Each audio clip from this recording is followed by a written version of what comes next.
Okay, so this is going to be on the donor screening and phlebotomy aspect. Let's see.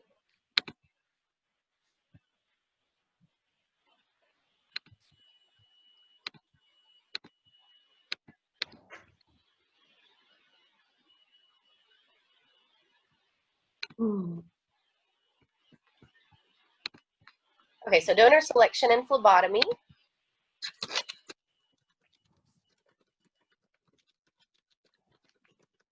And this is also going to have apheresis in it as well. Phlebotomy, so I'll put phlebotomy / apheresis.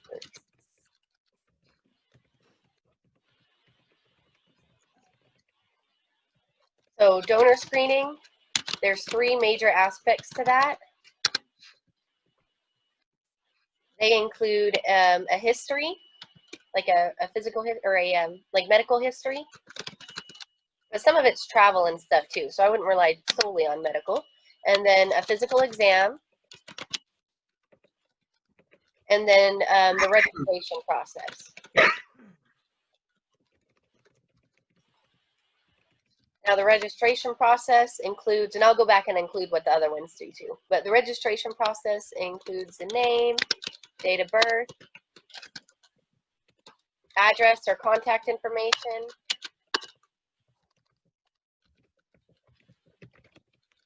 why might they need to contact them?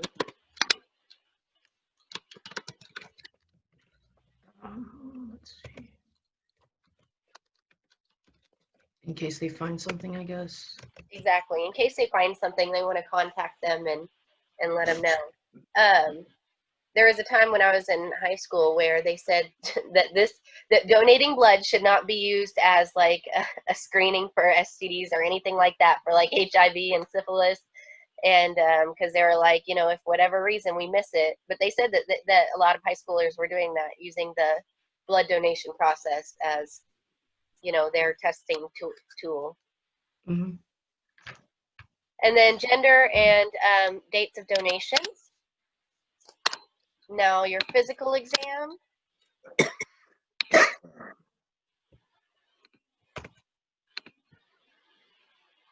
Putting a picture in.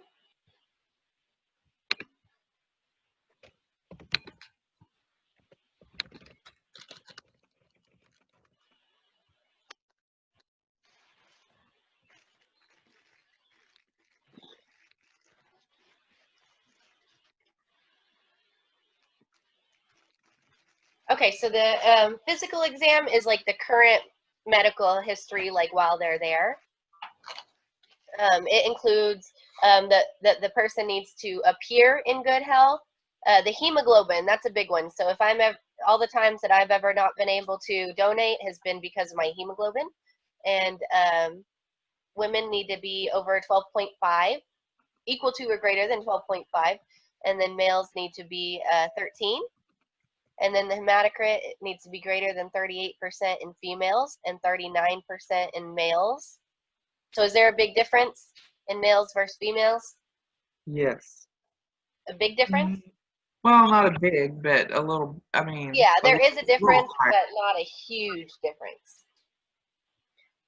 Blood pressure, so 90 to 180 for systolic and 50 to 100 for diastolic. And then your temperature has to be less than or equal to 37.5, which is less than 99.5 in Fahrenheit. Your pulse has to be 50 to 100 beats per minute. And your weight is a minimum of 110 pounds. That's a big one.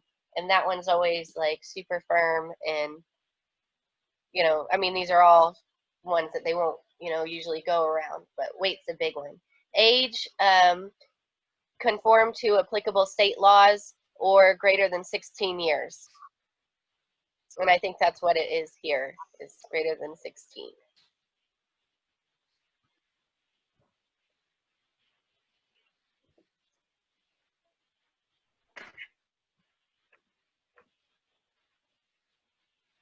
And so the ones I would really remember is the weight, the 110 pounds, and then your hematocrit and hemoglobin are, I think, the most important out of those.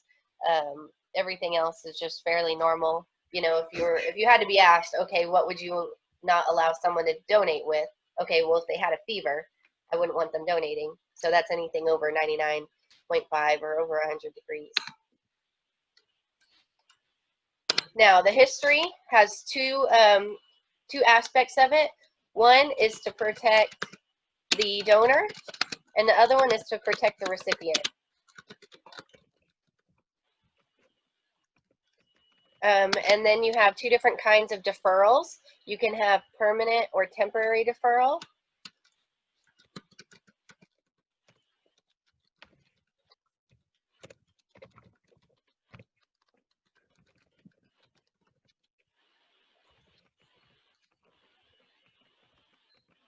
You said two types of what now? Deferrals. Now, what a deferral is it means that you can't donate. So you either can't donate permanently, which is forever, or you temporarily can't donate, which is just for a time frame set according to whatever it is that you're deferred for. Okay.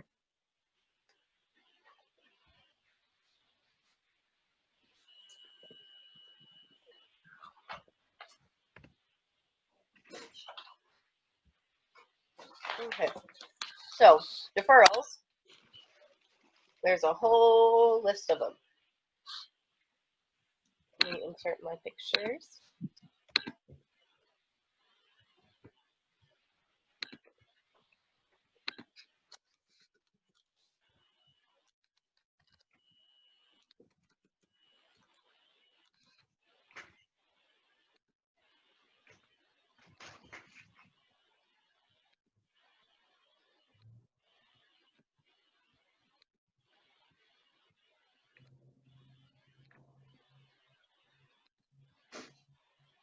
Okay, so the one I want first is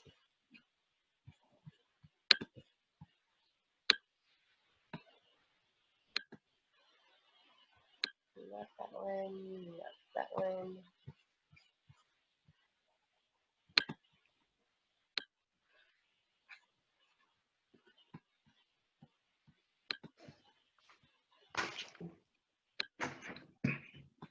This one.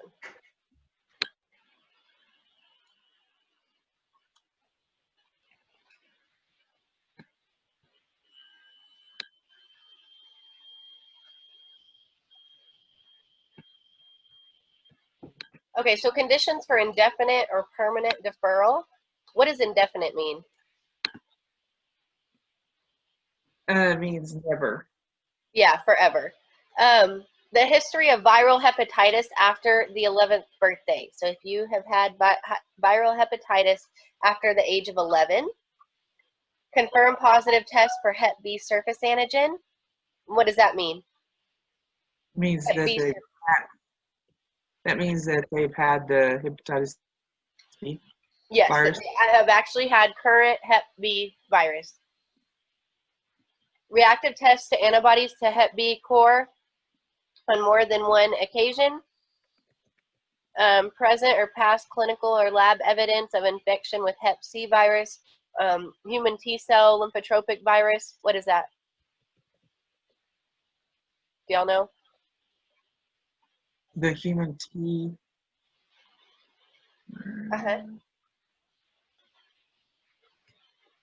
Isn't that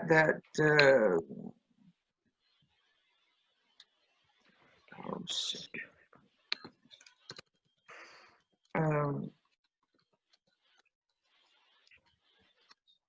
AIDS.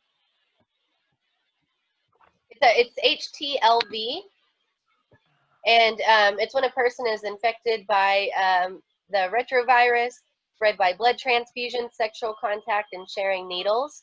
And it can also be spread from mother to child during birth or breastfeeding.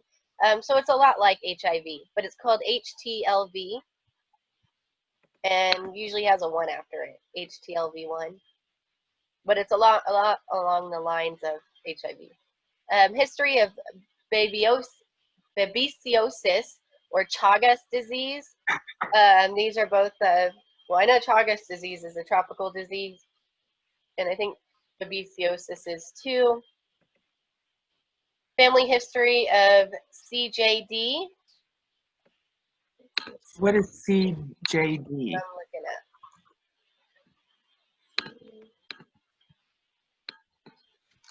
at. Oh, it says below it, the Creutzfeldt Jacob Okay. disease. I think that's a, is that one that's like a coag disorder or no? I don't know. I've never heard of it. Transmitted by exposure to brain or nervous system tissue, usually through certain medical procedures.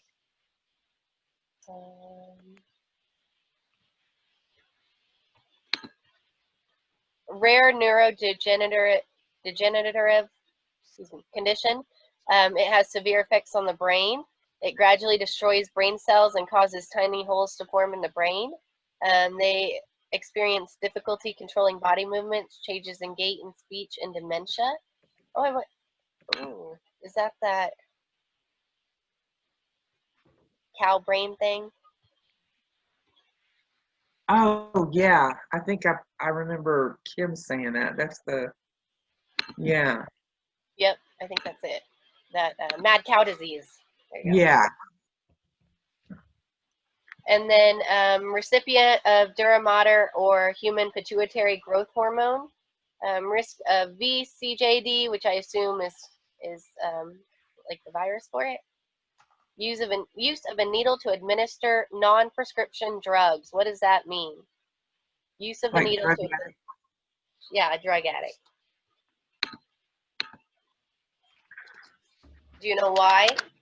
Well, because you don't know if they're a drug addict, you don't know if they have HIV because symptoms don't Yes. automatically come up all of a sudden, Yeah, hepatitis is a big one for sharing needles too. So any of these viral things that they're so worried about, if they can be shared through sharing needles like that, then they don't want to risk that. So all these, some of them, just don't sound, like they're not being very nice and stuff, but they're all there for a reason. Right, because you don't want to infect the person that you're giving the blood to. Exactly.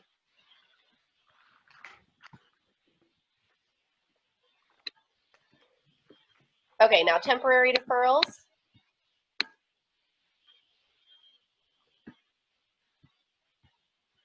Oh, my pictures are all going. I'm going to insert a box.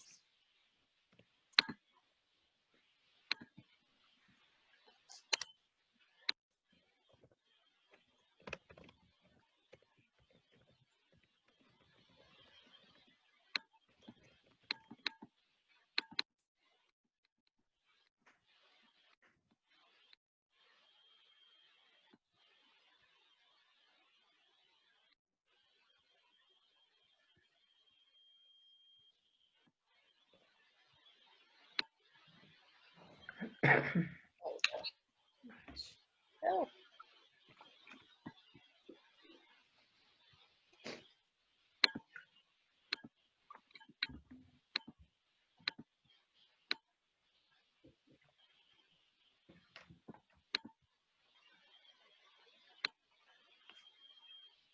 Okay, so temporary deferrals, 2 weeks, measles, mumps, polio, typhoid, yellow fever vaccines. Those are all vaccines. So 2 weeks, and I think they generally say 2 weeks from any vaccine.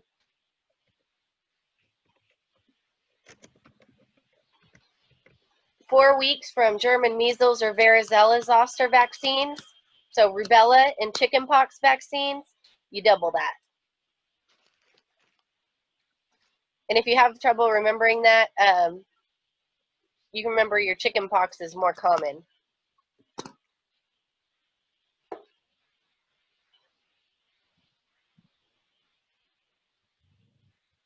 And then 6 weeks is after the conclusion of pregnancy, either birth or loss, however that pregnancy ended.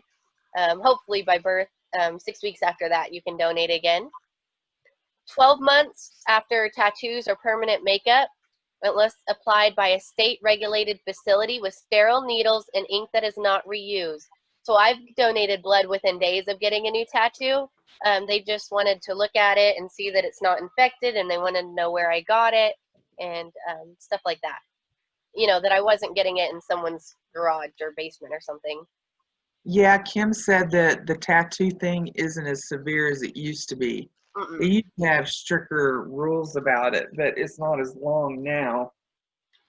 No, they've literally let me donate within days, Yeah. a few days.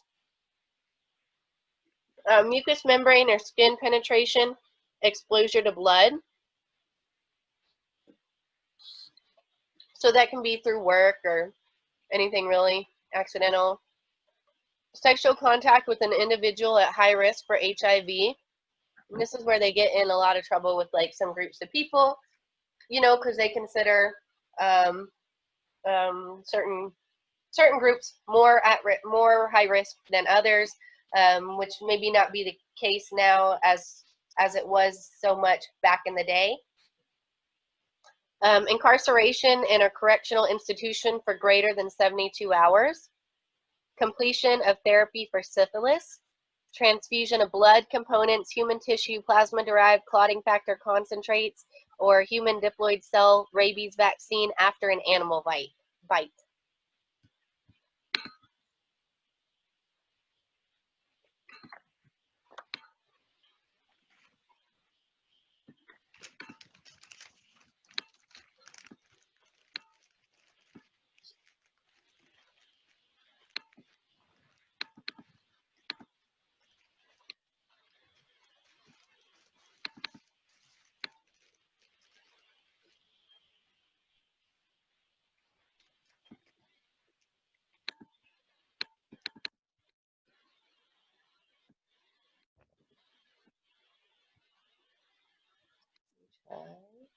New text box.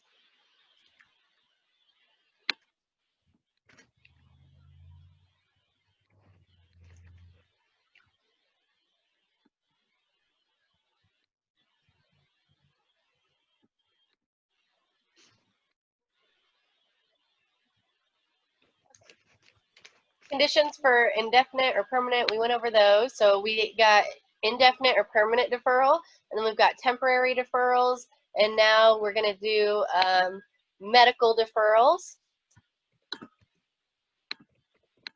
There are all kinds of deferrals, huh? Yeah. But these, again, they're either meant to protect the donor or protect the recipient. So give me an example of one we've talked about that would protect the donor. The one giving it. Yes. I'll give you a hint. It's in the temporary deferral. Okay.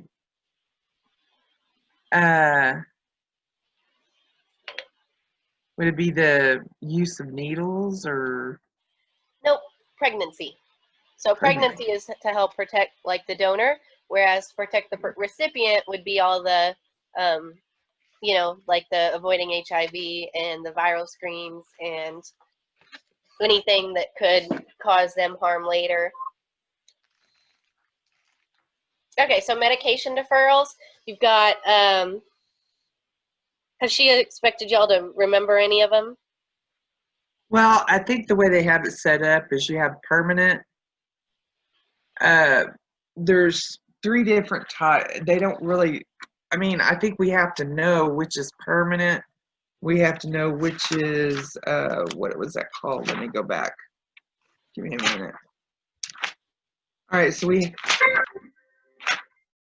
me a minute. All right, so we have to know which one is accepted right away, which one is temporary, and which one is permanent. I think that's how they classify it. Okay, so indefinite are going to be your forevers. So bovine insulin and that Tegison are going to be your indefinite.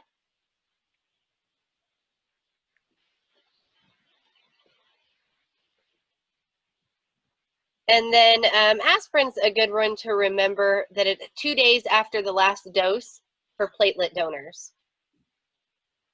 So you can't have aspirin for two days before donating platelets.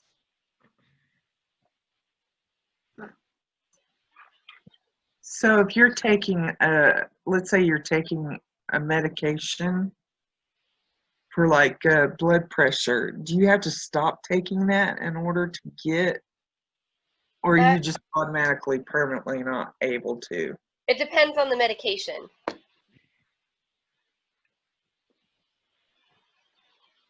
So like if you're taking aspirin because you have blood, your body's clotting, you probably shouldn't stop taking that for 2 days, in which case you would just kind of be permanently deferred or until a time where you can go 2 days without taking them. But if you are taking aspirin because, you've got some inflammation in your joints and you want to stop that for 2 days to donate blood, you can do that. So it really just depends on what you're taking the medication for, how critical it is to take it daily. Is that That makes because it sense? cleans your blood out? Yes, it's a blood thinner. And so, and it actually prevents, the way it works is preventing platelets from working. So you can't have something preventing platelets from working if you're donating platelets for someone. Right. Kind of. So all the other ones are, besides those two, all the other ones are temporary. Temporary, with the exception of Tegison and bovine insulin.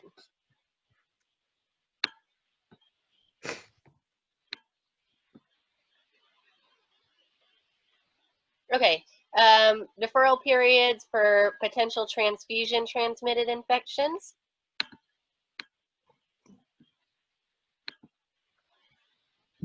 So if you've had malaria,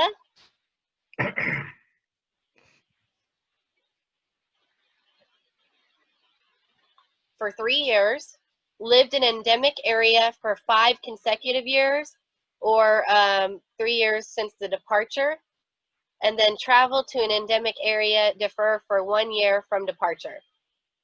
So if you go to, that's why they ask you all these places you've been to, because they want to know if it's an area here where you could have gotten it or could have it or anything like that. Babesiosis, history of babesiosis is an indefinite deferral. So I would remember that. So the one before that, is that a temporary or indefinite? Temporary. Malaria is temporary, Okay. ranging from 3 years to 5 years, or even 1 year if you travel to the area. So know that there's a range of years, but malaria is generally just a few-year deferral. All right. And then your Chagas disease is an indefinite deferral. So remember that your babesiosis and Chagas disease are both indefinite deferrals. And then your leishmaniasis, if you travel to Iraq, defer for 1 year from departure. So the time you left Iraq for 1 year for leishmaniasis.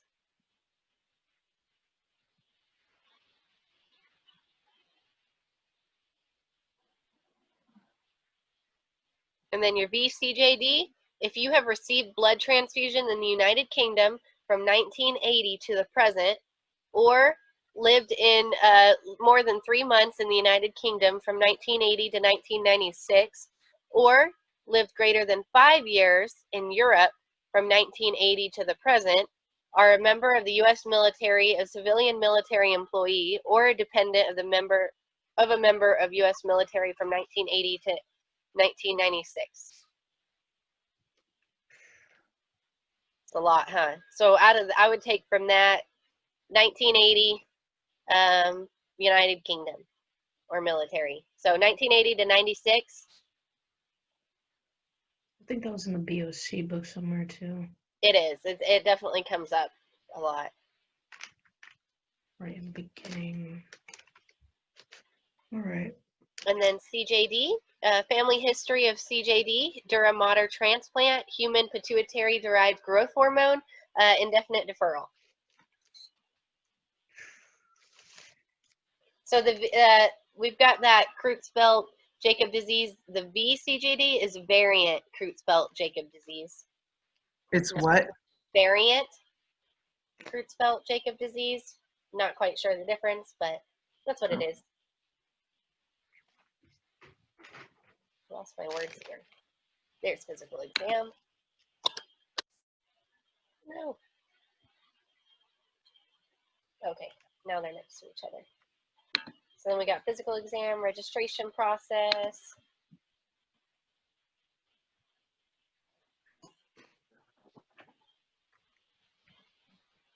Now phlebotomy.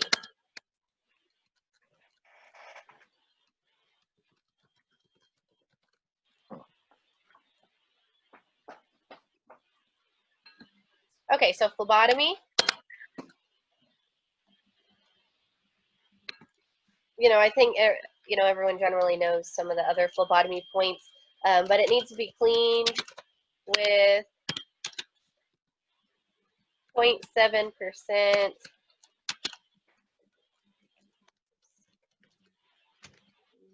Yes. Aqueous iodophor solution, followed by a 10% povidone iodine solution, or a scrub.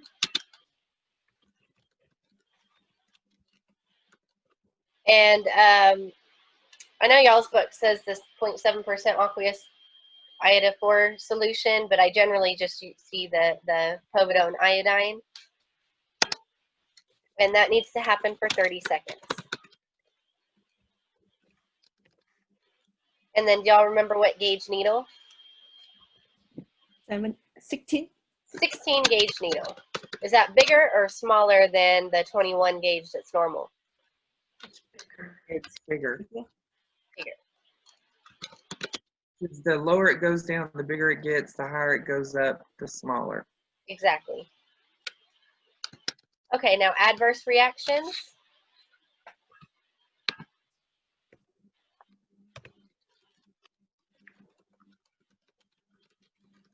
What's adverse mean? I affect something. Yes, so bad effects. It's what? Like the bad effects.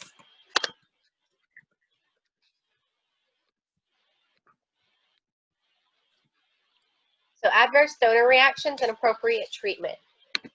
So if the donor has weakness, sweating, dizziness, pallor, nausea, and vomiting, remove the needle and tourniquet and elevate legs above the head. Apply a cold compress to forehead and the back of the neck.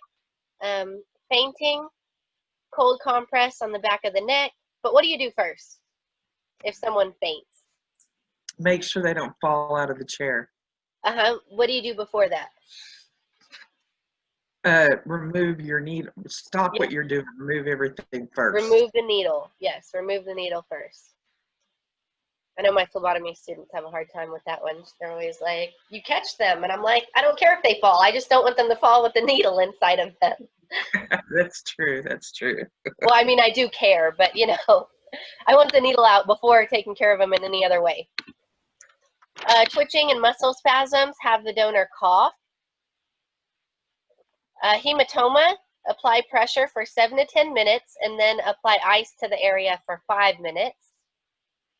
Why is it more important or less important or equally important to take care of things like hematomas when having blood donations compared to being in the hospital for treatment? What? Now say that again.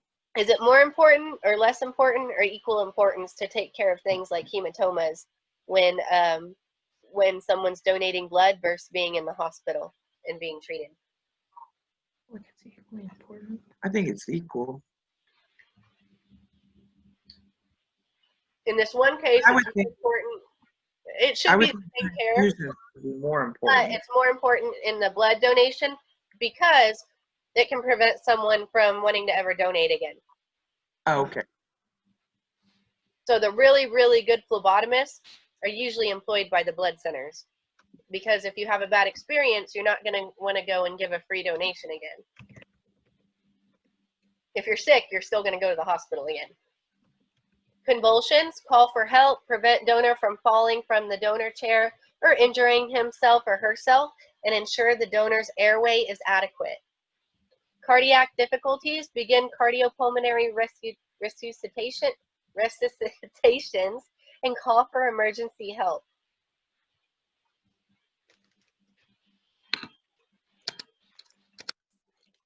And then our donations. They can be either allogenic or autologous. What's allogenic? Different. Yep. For the general, you're donating for the general population, not yourself. And then your autologous is going to be for personal use. Now there's different types of autologous donations. You've got your Preop.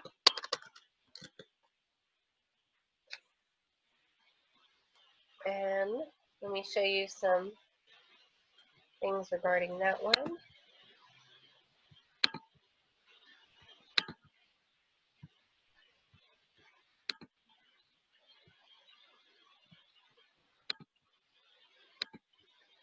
So your pre-op donation criteria, high-risk questions do not apply because you're donating for yourself. No age restriction. If weight is less than 110 pounds, the volume is adjusted.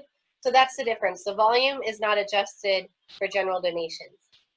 Hemoglobin is 11 or higher. Hematocrit is 33% or higher. So is that more or less than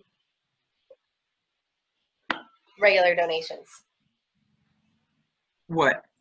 Your 11 hemoglobin or your 33 hematocrit? I think that's less, isn't it?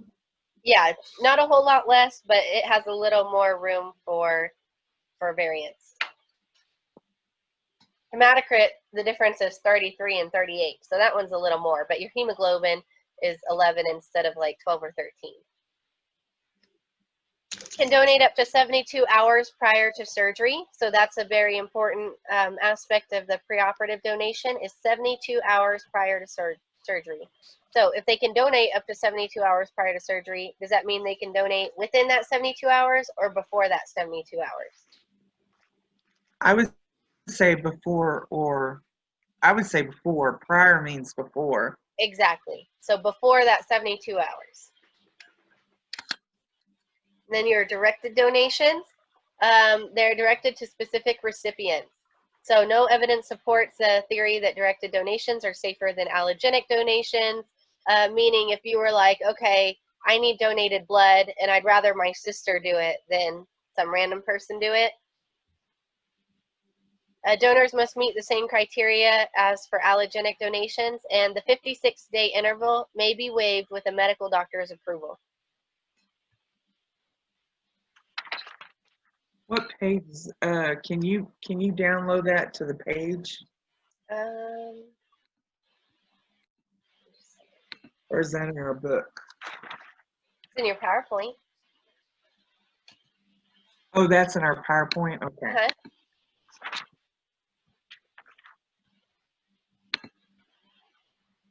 Never.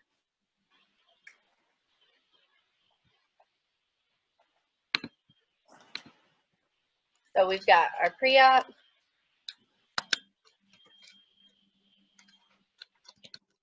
must be prior to 72 hours.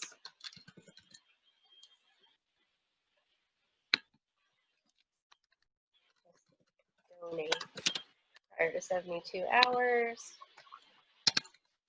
No high risk assessment.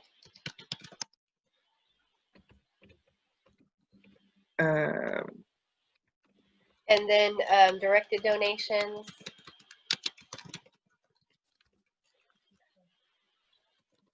Allogenic to specific.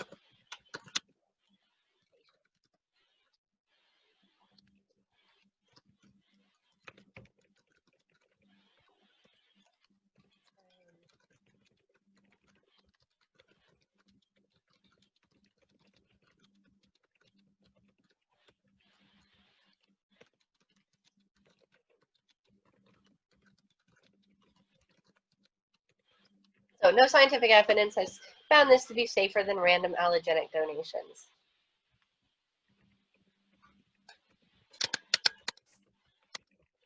So our second kind of autologous donation is normovolemic. So normovolemic.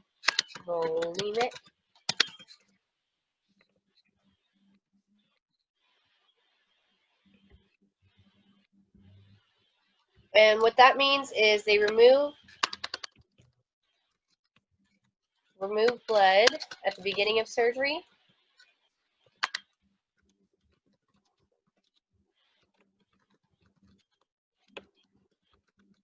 So that's what normovolemic means? Yes, or it's a normovolemic donation. So they remove blood at the beginning of surgery and then return blood at the end of the surgery.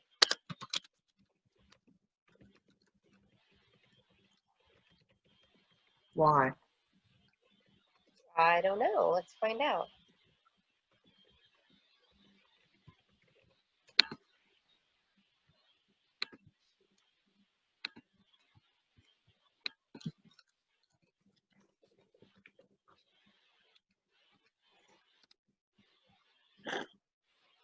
So normovolemia is the normal volume of blood in the body. And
it's not saying much more other than just, that it takes their blood out in the beginning and then gives it back at the end. And so there's not a particular reason why they take the blood out first and then return it at the end? I think it's to have it in case I think they replace it with some other fluids, and then if they need it, they can give it back, but I'm not sure. Why? Is it to keep you from bleeding out, maybe? I don't know. I'm just jumping the gun.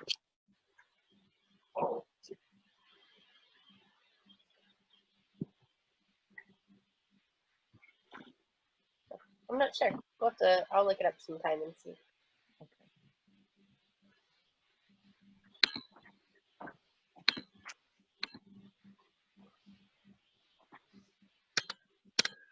And then there's blood recovery.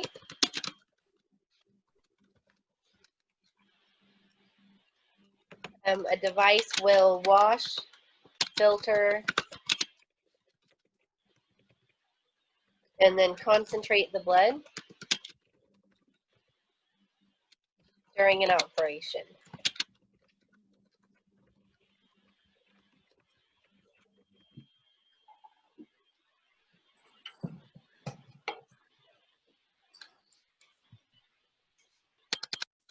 The next one we got is apheresis.